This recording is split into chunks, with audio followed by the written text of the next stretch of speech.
Bueno, primero muchas gracias por la invitación, queridos amigos y amigas. Aprovecho la oportunidad para comentarles un libro muy interesante que se presentó la semana pasada en la Universidad del Pacífico de Giovanni Bonfiglio, sociólogo egresado de la Universidad Católica, que con el apoyo de la Fundación Bustamante ha hecho un libro fascinante que es Las empresas de la reforma agraria 40 años después. Este es un libro que se basa en investigaciones que hizo José María Caballero, que también fue profesor aquí de la Católica allá por los años 70. Unas entrevistas que hizo en el año 78 a 155 empresas agrarias producidas recientemente por la reforma agraria de Velasco Alvarado del año 1969. Bonfiglio lo que ha hecho es volver a entrevistar a los mismos funcionarios, a muchos de ellos, 40 años después, el año 2018, para ver qué había pasado. Y voy a resumir brevemente un libro tan interesante del cual recomiendo su lectura. Primero hay que recordar que la reforma agraria fue la primera gran reforma del Estado peruano a fines de los años 60 para tratar de mejorar la situación del campesino andino y costeño en todo el país. Sin embargo, este proceso, este experimento que creó más de 650 empresas asociativas fracasó.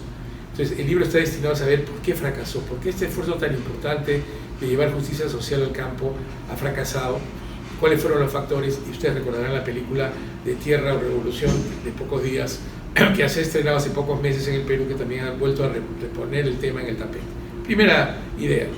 Hubieron tres tesis equivocadas, tres puntos de partida equivocados sobre cuál era el tema agrario peruano. Primero, Bienes de Mariátegui asumía que solamente la tierra era el problema central y había que distribuirla mejor. Sin lugar a dudas había que distribuirla mejor, pero en la economía moderna no basta con la tierra. Si no hay capital, no hay insumos, no hay calidad humana y no hay mercados, la reforma no tendría cómo haber desarrollado exitosamente. La reforma agraria fue básicamente un intento de cambiar la forma de propiedad de la tierra, pero no trabajó con el apoyo técnico que el campesino necesitaba para hacer sostenible este cambio de propiedad. La segunda hipótesis equivocada es que las comunidades campesinas, sobre todo la de la sierra, eran empresas productivas colectivistas. No es cierto. Hacía ya muchos años, de los años 30, que se había privatizado el acceso a la tierra y las comunidades funcionaban con sistemas mixtos de propiedad colectiva y individual, de tal manera que la función de una comunidad campesina no era la producción, sino era la representación y la defensa del territorio comunal, al interior del cual se trabajaba en forma familiar y en forma privada. Y la tercera hipótesis equivocada es que las empresas de la sierra son las que se realizaron 44 sociedades agrícolas de interés social, que fue el modelo andino de las cooperativas agrarias de producción, eran empresas modernas. Tampoco era cierto eso. No eran en realidad empresas modernas. La forma de pago era, había campesinos que recibían tierra del patrón y que a cambio de esa tierra tenían que trabajar 15 a 10 días de cada mes en la tierra del patrón gratis, sin salario. Era un sistema básicamente feudales, no sometidos todavía a relaciones capitalistas y modernas, salariales. Sobre esas tres hipótesis equivocadas se crearon las empresas de reforma agraria que no fueron sostenibles. El segundo gran tema que Giovanni Bonfiglio explica muy claramente es cuál fue el rol del Estado y por qué fracasaron estas empresas. En primer lugar, el Estado se desentendió mucho del apoyo técnico a las empresas, importaba alimentos baratos al mismo tiempo que los precios de los mercados locales se caían, no había comunicación ni conectividad, había seis que no tenían ni siquiera un teléfono, entonces era muy difícil desarrollar una empresa moderna a partir del aislamiento territorial en que estaban estas empresas.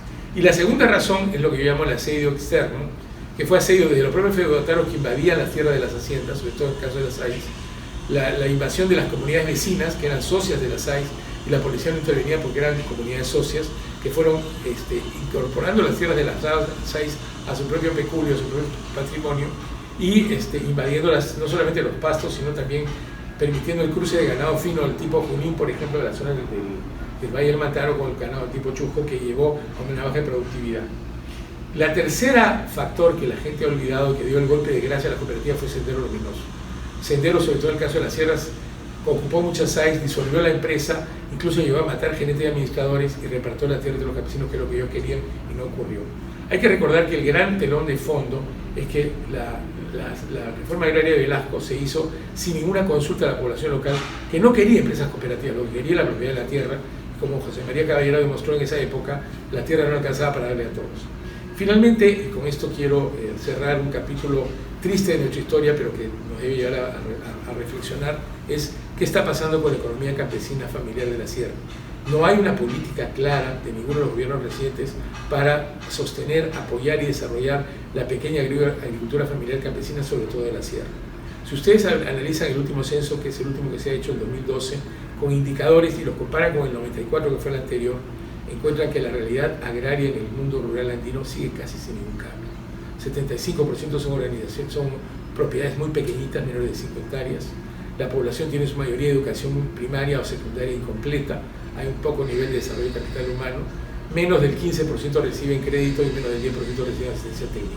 Entonces tenemos un campo andino, una sociedad rural, campesina, muy marginada, que enfrenta los mismos problemas de hace 30 o 40 años, que es la falta de acceso a la tierra, la capacidad técnica del crédito, y sin embargo ahí es donde está concentrada la mayor pobreza en el país.